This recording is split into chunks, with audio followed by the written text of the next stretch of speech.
राम राम किसान भाइयों, स्वागत है आपका हमारे चैनल पर। आज का यहाँ वीडियो आपके लिए लाखों की कमाई का जरिया बन सकता है। हम दिन रात मेहनत करते हैं, पानी देते हैं, डीएपी यूरिया डालते हैं, लेकिन हमें अंत में पैदावार नहीं मिलती है जिसकी हमें उम्मीद होती है। क्यों? क्योंकि हम गौठ अवस्था पर जब बाली तने के अंदर बन रही होती है तब एक बहुत बड़ी गलती कर देते हैं। इस वीडियो में मैं आपको वो सीक्रेट फॉर्मूला बताने वाला हूँ जिससे आपकी गेहूँ की बाली लंबी बनेगी, मोटी बनेगी, दानों में वजन आएगा और दाना चमकदार बनेगा। तो हम बात करने वाले हैं एनपीके 05234 और बोरोन के फोलियर स्प्रे के बारे में, जिसे अगर आपने सही समय पर कर दिया तो आपके पड़ोसी पूछेंगे कि भाई इस बार आपने आपके खेत में ऐसा क्या डाला है। तो वीडियो में अंत तक बनी रहिए क्योंकि अधूरा ज्ञान हमेशा नुकसानदायक होता है। सबसे पहले हम बात करने वाले हैं एनपीके 05234 की। किसान भाइयों, इस समय आपकी गेहूं को नाइट्रोजन की जरूरत नहीं है, बल्कि जरूरत है फास्फोरस और पोटास की। किसान भाइयों, एनपीके में होता है 0% नाइट्रोजन, 52% फास्फोरस, 34% पोटास। तो सबसे पहले हम बात करते हैं फास्फोरस की कि फास्फोरस आपकी गेहूं में क्या काम करता है। इस समय फास्फोरस की पौधे की जड़ों को मजबूत बना देता है और बाली के तने के अंदर से बन रही होती है उसे पोषण पहुंचाता है। यहाँ बाली की लंबाई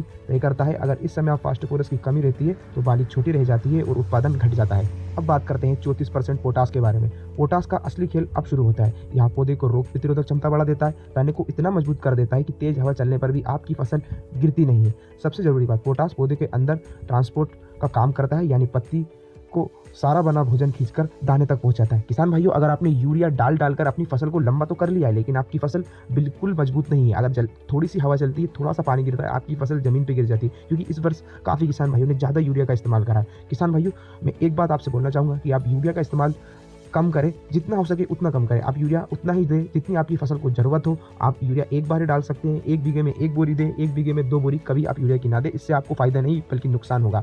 अब किसान भाइयों, हम स्प्रे का फ़ायदे के बारे में बात करते हैं। इस स्प्रे से बालियाँ बाहर निकलती है, कोई छोटी या बड़ी नहीं रहती, तना मजबूत होता है, पौधा सूखा के प्रति काफ़ी सहनशीलता पहुंचा लेता है। मतलब अगर आपके पास इस समय अगर पानी की भी कमी है तो भी आप स्प्रे कर सकते हैं, बस खेत में थोड़ी बहुत नमी हो, ज़्यादा नमी की भी दिक्कत नहीं है। अगर इस समय आपके पास पानी खत्म हो जाता है तो ये स्प्रे उसका भी आपको फ़ायदा पहुंचाता है आगे तक। इससे आपकी फसल जल्दी नहीं आती है, आपकी फसल लंबी हो जाती है, जिससे आपका उत्पादन बढ़ जाता है। किसान भाइयों, स्प्रे का सबसे ज़्यादा फ़ायदा आपकी गेहूँ की बाली पे भी होता है, आपके गेहूँ के दानों पर भी होता है। तो ये स्प्रे आपको जरूर करना है। अब कितना करना है वो हम वीडियो में आगे बात करते हैं। हम बात करने वाले उस तत्व की जिसे अक्सर हमारे किसान भाई भूल जाते हैं, जिसका नाम है बोरोन।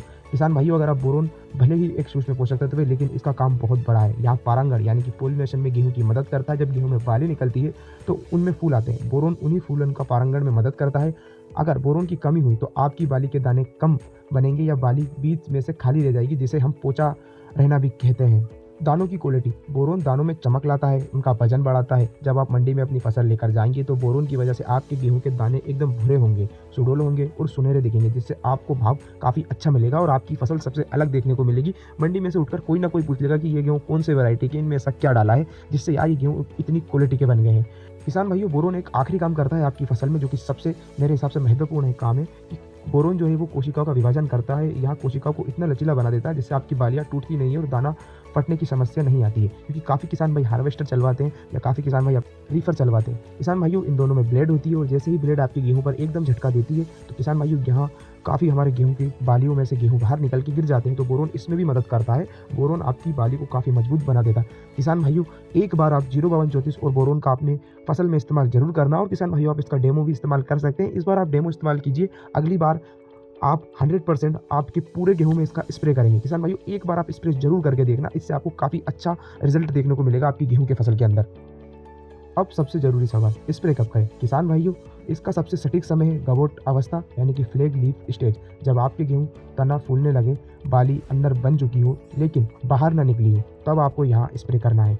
अब डोज की मात्रा कितनी रखनी है किसान भाइयों, आपको एनपीके 05234 आपको 1 किलो प्रति एकड़ डालना है, ना इससे ज़्यादा ना इससे कम। बोरोन आपको 20% का लेना है, इसे आप 100 से 120 ग्राम प्रति एकड़ डाल सकते हैं। किसान भाइयों, इन दोनों को लगभग आप 150 से 200 लीटर पानी में घोलकर स्प्रे कर सकते हैं। किसान भाइयों, आपको मौसम साफ भी देखना है कि मौसम साफ है, खेत में पर्याप्त नमी भी होनी चाहिए, ज़्यादा भी नहीं कम भी नहीं। तो किसान भाइयों, आपको स्प्रे में क्या सावधानी रखनी है। तो किसान भाइयों, आपको स्प्रे तेज धूप में बिल्कुल नहीं करना है। किसान भाइयों, या तो आप स्प्रे सुबह के समय कर सकते हैं 10 से 12 बजे तक, या आप 3 से 6 बजे तक कर सकते हैं। लेकिन किसान भाइयों आपको ज़्यादा ओस में स्प्रे नहीं करना है। इससे अगर आप ज़्यादा ओस में स्प्रे करेंगे तो आपकी दवाई पत्तों पर टिकेगी ही नहीं, ज़मीन पर गिर जाएगी। किसान भाइयों आप इसमें एक चिपकू भी मिला सकते हैं जिससे आपको और भी अच्छा रिजल्ट देखने को मिलेगा। किसान भाइयों अगर आप इस समय पर स्प्रे कर दिया तो यकीन मानिए आपकी मेहनत सफल होगी और किसान भाइयों आपके इस बार गेहूं का उत्पादन हर वर्ष से बढ़कर आएगा। तो किसान भाइयों एक बार इसका स्प्रे जरूर करें। और अगर किसान भाइयों आपको जानकारी अच्छी लगी हो तो किसान भाइयों इस वीडियो को लाइक कीजिए, चैनल सब्सक्राइब कीजिए ऐसी ही वीडियोस के लिए, और अपने और भी किसान भाइयों के पास यह वीडियो शेयर कीजिए जिससे उन्हें खेती की सटीक जानकारी मिल सके। अब जाते जाते किसान भाइयों मैं आपको एक बोनस टिप और दे देता हूँ। किसान भाइयों आप इस समय पे किसी भी एक कॉन्टैक्ट और सिस्टमेटिक फंगिसाइड का इस्तेमाल कर सकते हैं किसान भाइयों, जिससे भी आपको आपकी गेहूं पर जो पत्ती धब्बा रोग आता है वो आपको देखने को ना मिले और वो कहीं ना कहीं आपके उत्पादन को न गिराए। तो इस पर भी हम एक वीडियो बना देंगे कि आपको गेहूं में कौन सा फंगिसाइड इस्तेमाल करना है।